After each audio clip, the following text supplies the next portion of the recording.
Oke, baik, perkenalkan nama saya Binesar Kristiano Rodeo, NIM 20030030078, kelas C semester 2, jurusan Sosiologi, Fakultas Ilmu Sosial dan Ilmu Politik. Baik, komunikasi dan kapitalisme, teori kritis, Christian Fass. Materialisme, teori kritis adalah teori materialis. Materialisme tidak berarti pendekatan yang menekankan determinasi oleh ekonomi atau pendekatan yang menekankan peran benda. Materialisme menekankan bahwa dunia itu dinamis, dialektis, hubungan dan proses, satu bentuk kontradiksi yang memungkinkan perubahan dan perkembangan. Masalah Aristoteles menentang materialisme introduksionis atomsi seperti Leucippus, Democritus, Empedocles atau Anaxagoras.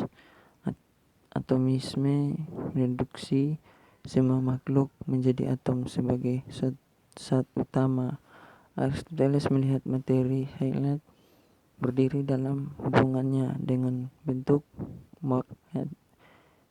eidos. Materi dan bentuk bersama-sama merupakan esensi. Bentuk adalah bentuk tubuh yang bekerja menjadi benda yang dapat dilihat. Aristoteles menentang atomis,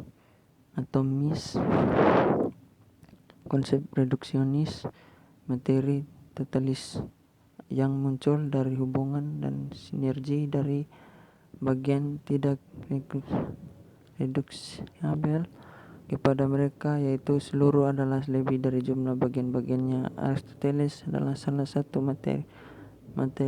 materialis dialektis pertama. Ernst Bloch 10 menekankan bahwa kiri Aristoteles berpendapat bahwa Aristoteles materi sebagai makhluk yang tidak mungkin dinamis, dynamic on sebagai komunikan objektif.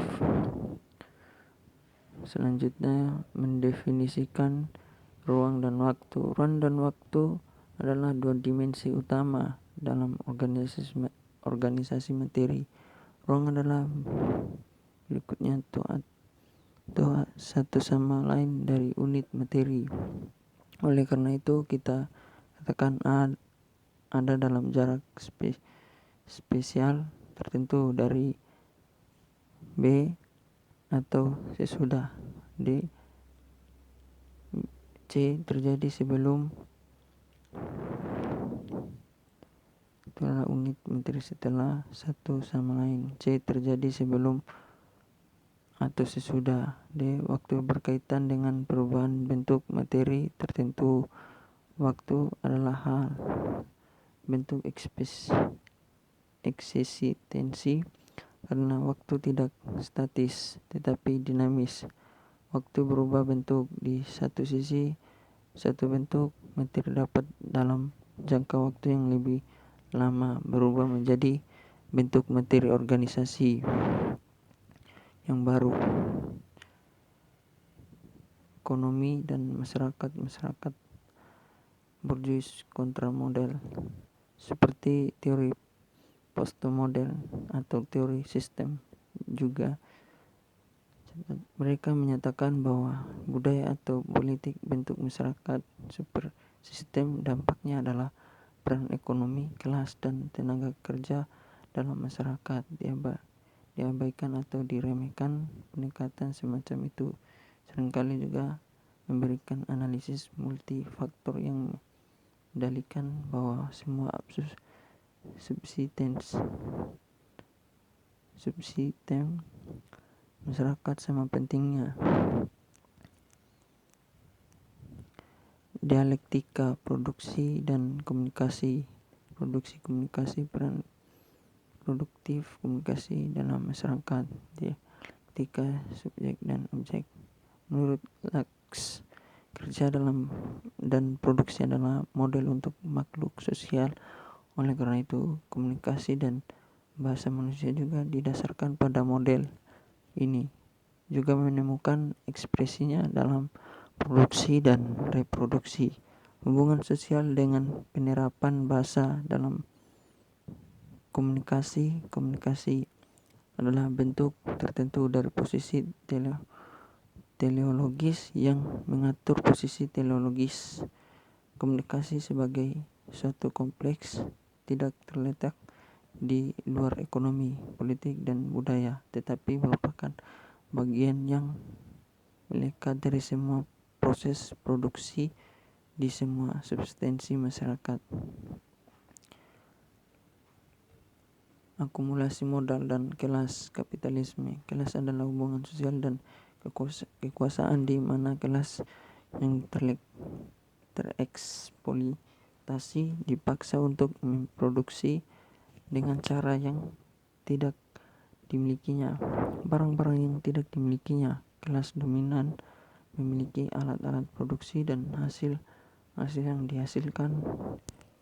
Kelas ditentukan oleh produksi dan kepemilikan. Kapitalisme informasi, kapitalisme komunikatif. Kapitalisme adalah sistem dialektis ini memproduksi kelas dan dominasi dengan mengubah organisasi ekonomi, politik, dan budaya. Perubahan ini tidak radikal, tetapi tentu transformatif pada tingkat yang berbeda dari masyarakat. Organisasi melakukan kritis yang ada di dalamnya. Kapitalisme mengalami sublasi non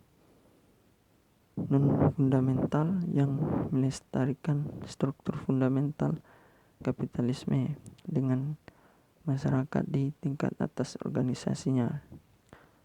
Marx melihat kapitalisme organisme dan kritis yang dihasilkan sebagai sumber dinamika yang menghasilkan diferensiasi kapitalisme dan munculnya rezim akumulasi baru. Sekian dan terima kasih. Itu saja dari saya.